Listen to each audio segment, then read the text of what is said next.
નમસ્કાર વિદ્યાર્થી મિત્રો, હું તૃપ્તિ દવે આપનું સ્વાગત કરું છું. બાળકો, વિજ્ઞાનમાં ધોરણ 8માં આપણે હવે પહોંચ્યા છીએ પ્રકરણ નંબર 8, કોષ, રચના અને કાર્યો, જેનો પહેલો ભાગ આપણે આજે જોવાનો છે. બાળકો, આ ચેપ્ટર તમારા માટે મોસ્ટ ઇમ્પોર્ટન્ટ ચેપ્ટર એટલા માટે છે કારણ કે 9મામાં પણ આવશે અને 10મામાં પણ આવશે. જો આગળ તમે સાયન્સ રાખવા માંગતા હોય તો બેઝ છે આ એનો, જેને કહેવાય ને કે આને પાયો કહી શકો તમે. આના વગર તમે આગળ વધી શકશો નહીં. માટે ધ્યાનથી સમજવાની ટ્રાય કરજો. અને આ ચેપ્ટર આપણે બહુ શાંતિથી, બહુ નાના નાના પાર્ટમાં સમજવાનું છે, જેથી કરીને એક એક કન્સેપ્ટ તમારા માઇન્ડમાં સેટ થઈ જાય. કારણ કે 9thમાં આવશો એટલે 9thમાં તમારે આ ચેપ્ટર બહુ ડીપમાં આવવાનું છે. અત્યારે આપણે જે એની બેઝિક માહિતી આમાંથી લેવાની છે, તો 9thમાં બહુ ડિટેલમાં સમજવાનું છે. જો આપણી પાસે બેઝ ક્લિયર હશે તો 9thમાં પ્રોબ્લેમ ઓછા થશે. તો ખાસ ધ્યાન આપજો અને આ ચેપ્ટરને શાંતિથી અને સરસ રીતે સમજવાનો પ્રયત્ન કરજો. આ જે ચેપ્ટર છે બાયોલોજી રિલેટેડ ચેપ્ટર છે, જેમાં આપણે કોષની રચના અને તેના કાર્યો વિશે ડિટેલમાં સમજવાનું છે. તો સૌથી પહેલાં આપણે એ જોવાનું છે કે કોઈ પણ સજીવ છે તો સજીવ શેનો બનેલો હશે. ઘણા બધા સજીવોને આપણે ઓળખીએ છીએ, જોઈએ છીએ, તો આપણને પ્રશ્ન એ થાય કે સજીવ ઉત્પન્ન ક્યાંથી થાય છે, કેવી રીતે આખું સજીવનું નિર્માણ થાય છે. તો એને સમજવા માટે આપણે એક બિલ્ડિંગને વિચારીએ કે સપોઝ ટુ એક નવું બિલ્ડિંગ આખું ઊભું થાય છે, તો શરૂઆત ક્યાંથી થાય છે? તો પાયા ખોદાશે, પછી એક એક એક એક ઈંટ ગોઠવાતી જશે અને એક દિવાલ તૈયાર થશે. આવી ઘણી બધી દિવાલો ભેગી થઈ અને ઘણા બધા રૂમ બનાવશે અને ધીમે ધીમે ધીમે આખું બિલ્ડિંગ ઊભું થાય છે. તો આખી ઇમારતના બેઝમાં, પાયામાં છે ઈંટ, એવી જ રીતે કોઈ પણ સજીવ છે એનો પાયો જે છે એ કોષ છે. એટલે કે કોષથી કોઈ પણ સજીવની શરૂઆત થાય છે, જેને આપણે ઇંગ્લિશમાં સેલ કહીએ છીએ. તો હવે આ કોષ બધાના બેઝમાં છે એવી ખબર કેવી રીતે પડી? એટલે કે કોષની શોધ કેવી રીતે થઈ? તો જેવી રીતે અત્યારે વૈજ્ઞાનિકો જુદા જુદા કન્સેપ્ટ ઉપર કામ કરતા હોય છે, એવી જ રીતે ઈસવીસન 1665માં રોબર્ટ હુક નામના વૈજ્ઞાનિકે બૂચ નામની વનસ્પતિના જે છાલ હતી એનો એકદમ પાતળો છેદ લઈ અને પોતાનું બનાવેલું એક સાદું માઇક્રોસ્કોપ હતું. અહીંયા તમને આકૃતિની અંદર સાઈડમાં બતાવેલું છે. બહુ પ્રાઇમરી લેવલનું માઇક્રોસ્કોપ હતું કે જેણે પોતે જ બનાવેલું હતું. એમાં એણે જોવાનો પ્રયત્ન કર્યો. તો અહીંયા સાઈડમાં સર્કલની અંદર તમને જે બતાવી છે એવી જાળીવાળી રચના એને જોવા મળી અને ખાના ખાના જેવું એને દેખાતું હતું. અને આ બધા ખાનાઓ એક ચોક્કસ દિવાલની જેમ જોડાયેલા હતા અને બે ખાના વચ્ચેની એક એક દિવાલથી એ લોકો છૂટા પડતા હતા. એટલે આમ સિમ્પલી જોવા જાઓ તો મધપુડાની જે રચના છે એવી રચના એને આમાં જોવા મળી. અને એણે આ એક ખાનાને, એક જે પાર્ટ હતો એને કોષ એવું નામ ત્યારે આપી દીધું. પછી ઘણા બધા સમય સુધી આ જે આખી એની શોધ હતી એ એઝ ઇટ ઇઝ રહી, કેમ કે એમાં બીજા કોઈ ફેરફારો કરી શકાયા નહોતા, કારણ કે ત્યારે એટલા સારી ક્વોલિટીના માઇક્રોસ્કોપ આપણી પાસે હતા નહીં. અને સજીવના જે કોષો છે, જે જીવતા કોષો છે, એને જોવા માટે જે સારી ક્વોલિટીના માઇક્રોસ્કોપની શોધ થઈ પછી જેને જોઈ શકાયા, ત્યાં સુધી પ્રાઇમરી સ્ટેજ પર આટલી માહિતી ખાલી આપણને મળેલી છે. અને લગભગ રોબર્ટ હુકે જ્યારે આ બૂચ નામની વનસ્પતિ પર જ્યારે આ પ્રયોગ કર્યો, એના લગભગ 150 વર્ષ સુધી પછી કોઈ પણ જાતની જાણકારી કોષ વિશે મેળવી શકાયેલી નથી. પછી વધુ કેપેસિટીવાળા જ્યારે માઇક્રોસ્કોપ આવ્યા, ત્યાર પછી આપણને કોષ વિશેની એના પછીની ધીમે ધીમે માહિતી મળવાની શરૂઆત થઈ. તો શરૂઆત આપણે, મેં તમને કીધું એ જ રીતે, જેમ એક દિવાલ, અહીંયા જુઓ તમને એક દિવાલનું પિક્ચર આપેલું છે, જેમ એક દિવાલ માટે ઈંટ છે એ પાયાનો એકમ છે, ઈંટથી જ દિવાલ બનશે, એવી જ રીતે કોષ છે એ સજીવનો પાયાનો રચનાત્મક અને ક્રિયાત્મક એકમ છે. તો તો સજીવનો રચનાત્મક અને ક્રિયાત્મક એકમ કોણ? તો કોષ. રચનાત્મક એટલે શું? એક નાના કોષમાંથી આખા સજીવની રચના થાય છે, આખો એક નવો સજીવ બને છે. એવી જ રીતે ક્રિયાત્મક એટલે શું? એક જ કોષ એવો છે કે જે ઘણા બધા કામ કરે છે, અથવા તો ઘણા બધા એવા કોષો છે કે જેના કાર્યો જુદા જુદા છે અને એ કાર્યો કરી અને એક સજીવનું આખું શરીર ચલાવે છે. એટલા માટે સજીવનો પાયાનો રચનાત્મક અને ક્રિયાત્મક એકમ એટલે કે કોષ. તો બધા સજીવોની અંદર કોષોની હાજરી છે જ, આ વસ્તુ ખાસ સમજવાની છે. જેમ કે મરઘીનું ઈંડું છે તો એ એક આખો સિંગલ કોષ છે. કદમાં મોટો છે એટલે આપણે એને જોઈ શકીએ છીએ, પણ જે કદમાં નાના છે એને જોવા માટે આપણે માઇક્રોસ્કોપનો ઉપયોગ જનરલી કરતા હોઈએ. ઓકે, હવે અહીંયા જે બાજુની આકૃતિ બતાવેલી છે તમને, એ ડુંગળીના કોષોની આકૃતિ છે, જે તમારી ટેક્સ્ટબુકની અંદર પણ આપેલી છે. આમાં ડુંગળી સમારતા તમે બધાએ જોયેલ હશે. એના પડ જ્યારે આપણે ઉખાડીએ ને તો વચ્ચે એકદમ પાતળું કાગળ જેવું પડ નીકળે છે. આ પડને સેજ અભિરંજિત કરી, અભિરંજકની મદદથી, એટલે શું, સેલ જે છે એના કોષો છે આપણે સરસ રીતે હાઇલાઇટ થયેલા જોઈ શકીએ. એને સેજ એક ડ્રોપ જેટલું અભિરંજિત કરી અને જ્યારે માઇક્રોસ્કોપમાં જોવામાં આવે છે તો આ જે બાજુમાં સર્કલ જે આકૃતિમાં બતાવી છે, આવી રચના આ એક્ઝેક્ટ માઇક્રોસ્કોપમાંથી જ ફોટો પાડી અને મૂકેલો છે. તો આવી રચના આપણને દેખાય છે, એટલે કે એમાં પણ ઘણા બધા આવા જુઓ કોષો લંબચોરસ છે, લંબગોળ છે, લાંબા ચપટા એવા કોષો ઘણા જુદા જુદા છે, એકબીજા ઉપર ગોઠવાયેલા આપણને જોવા મળે છે. તો સજીવના પાયામાં પણ કોષોની હાજરી છે.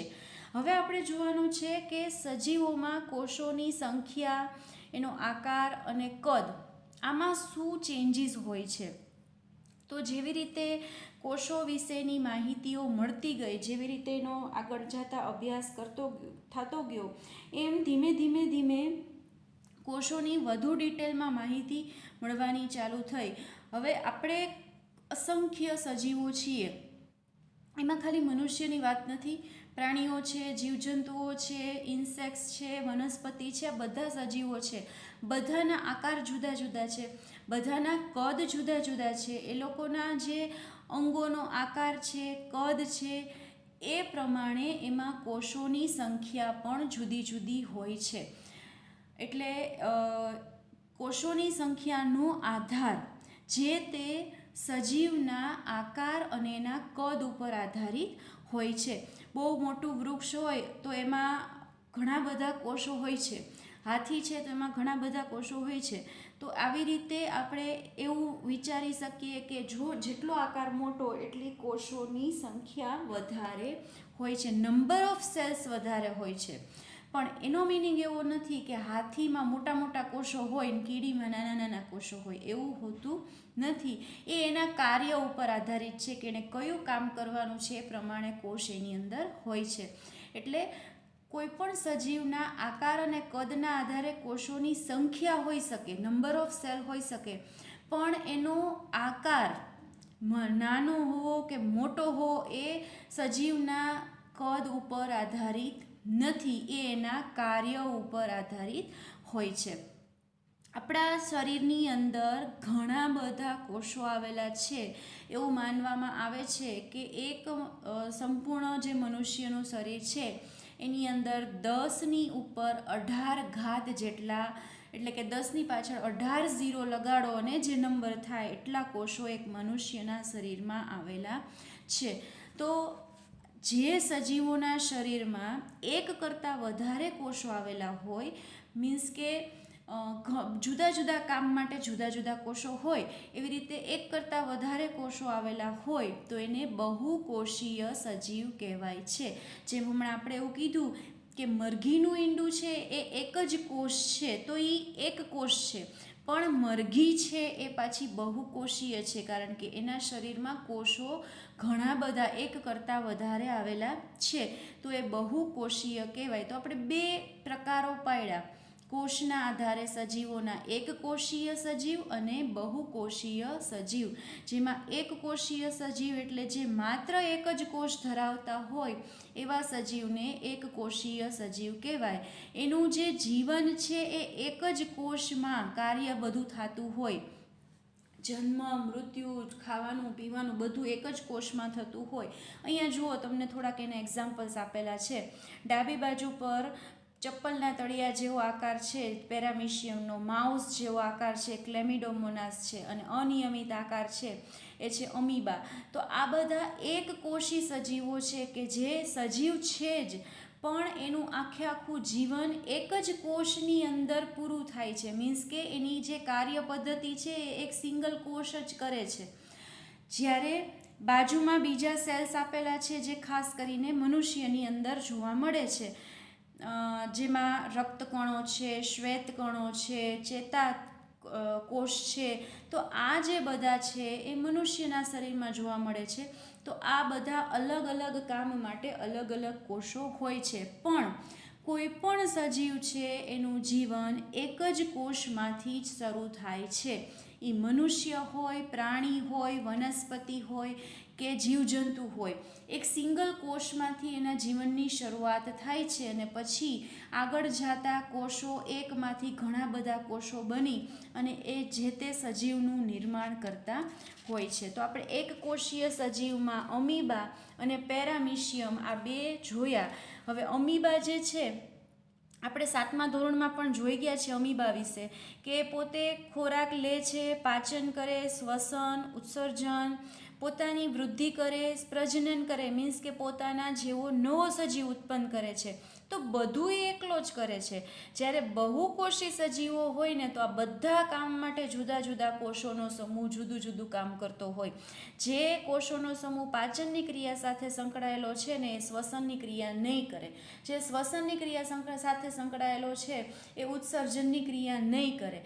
તો આ જે આખી સિસ્ટમ છે એ બહુકોષી સજીવોની અંદર જોવા મળે છે, કારણ કે આવા ચોક્કસ કામ કરતા જે કોષો છે એનો સમૂહ ભેગો થઈ અને પેશીનું નિર્માણ કરે છે. તો આપણે આ બીજો શબ્દ સમજીએ છીએ, પેશી.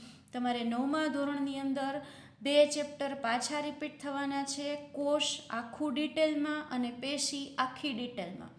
બરાબર. એમાં પ્રાણી પેશી અને વનસ્પતિ પેશી બે જુદી જુદી હોય ને આપણે બે ભણવાની આવશે જ, માટે અત્યારે સરખી રીતે ધ્યાન આપીને સમજજો. તો જુદા જુદા કોષો જે છે એ ચોક્કસ કાર્ય કરતા જે કોષો છે એ સાથે મળી અને પેશીની રચના કરે છે, અને આવી ઘણી બધી પેશીઓ ભેગી થઈ એક અંગ બનાવશે, અને અંગ ભેગા મળી અંગતંત્ર બનાવશે, અને અંગતંત્રો ભેગા મળી અને એક સજીવ, એ મનુષ્ય હોય કે પ્રાણી હોય કે વનસ્પતિ હોય, એક સજીવનું નિર્માણ કરે છે. તો બધાના બેઝમાં કોણ હતું? કોષ. એટલા માટે આપણે એને રચનાત્મક અને ક્રિયાત્મક એકમ અથવા તો પાયાનો એકમ એવું નામ આપેલું છે. હવે આપણે વાત કરીએ છીએ કોષોનો આકાર. તો જુદા જુદા આકારના કોષો, અહીંયા આપણે જે એક કોષી સજીવો જોયા તો એમાં અમીબાનો આકાર છે તો એ સતત બદલતો રહે છે, એનો ચોક્કસ કોઈ આકાર છે નહીં, એટલે અનિયમિત આકારનો કોષ આપણે એને કહીએ છીએ.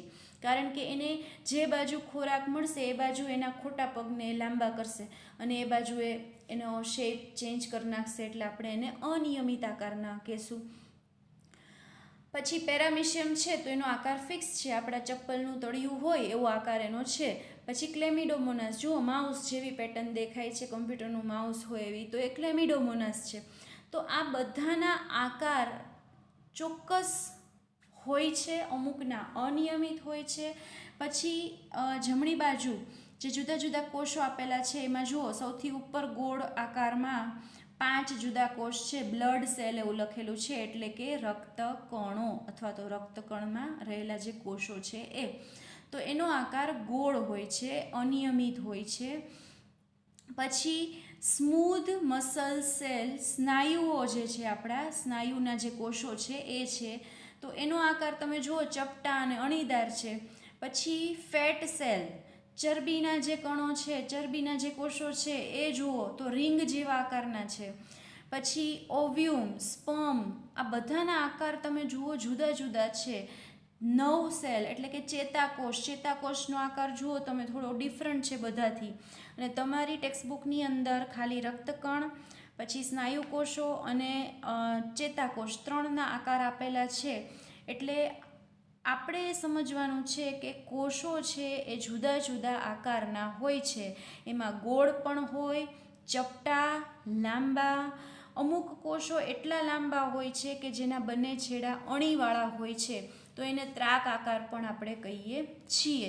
અને શાખાવાળો જે આ ચેતાકોષ છે તો એ જુઓ શાખાવાળો છે. અને સૌથી મોટો કોષ એ છે તો એ ચેતાકોષો છે એ સંદેશાનું વહન કરવાનું કાર્ય કરે છે. કે આપણને કોઈ પણ જાતનું કાંઈ લાગે છે તો કેમ ખબર પડે છે, તમને ગરમ લાગ્યું તો કેમ ખબર પડી, ઠંડુ લાગ્યું તો કેમ ખબર પડી. તો આ જે સંવેદનાઓ છે, સંવેદનાનું વહન કરવાનું કામ ચેતાકોષો કરે છે. એટલે આ જે કોષો છે આપણા આખા શરીરની અંદર ફેલાયેલા હોય છે. તો આપણા શરીરની અંદર રુધિર છે, સ્નાયુ, ચેતાતંત્રના કોષો છે કે જે જુદા જુદા આકારમાં જોવા મળે છે. તો કોષોનો આકાર કેવો હોય છે, તો આપણી પાસે જવાબ આવશે ગોળ, ચપટા, લાંબા, ત્રાકાકાર, શાખાવાળા, અનિયમિત આકારના કોષો હોય છે. તમે ચોક્કસ ન કહી શકો કે આવા જ હોય, આ બધા જ આકાર હોય છે. અને આ જે 3 સેલ આપણને બતાવેલા છે, અહીંયા જેટલા બી સેલ બતાવેલા છે સાઈડમાં આ પિંક કલરમાં, એ બધા જ આપણા શરીરની અંદર હાજર છે. તો બધાના અલગ અલગ આકાર હોય છે. એટલે જેવું જેનું કાર્ય એ પ્રમાણે એ કોષ આપણા શરીરની અંદર કાર્ય કરતો હોય છે. હવે આપણે એવું વિચારીએ કે કોષનો જે આકાર છે એ કઈ રીતે મીન્સ કે નક્કી થતો હશે, કે કોષોને આકાર કોણ આપતું હશે. તો એકચ્યુઅલી જે કોષ છે એની ફરતે એક પડ હોય છે, એક આવરણ હોય છે. અને આ આવરણ છે ને એનો આકાર એક્ઝેક્ટ નક્કી કરી રાખે છે, મીન્સ કે આકાર બદલાવા દેશે નહીં. તો આ આવરણને જો વનસ્પતિ કોષ હોય, એટલે કે વનસ્પતિ માટે જો આપણે વાત કરતા હોઈએ તો આ આવરણને કોષ દિવાલ કહેવામાં આવે છે, સેલ વોલ. અને જો પ્રાણીની અંદર વાત કરતા હોઈએ તો પ્રાણીમાં કોષ દિવાલ હોતી નથી. પ્રાણીની અંદર કોષ રસ પટલ હોય છે. આપણે બે કોષ હમણાં આપણે જોઈશું વનસ્પતિ અને પ્રાણી કોષ ડિટેલમાં, ત્યારે તમને ક્લિયર સમજાઈ જશે. પણ કહેવાનો મિનિંગ છે કે કોષોનો આકાર એની ફરતે જે આવરણ આવેલું છે એના લીધે સરખો જળવાઈ રહે છે.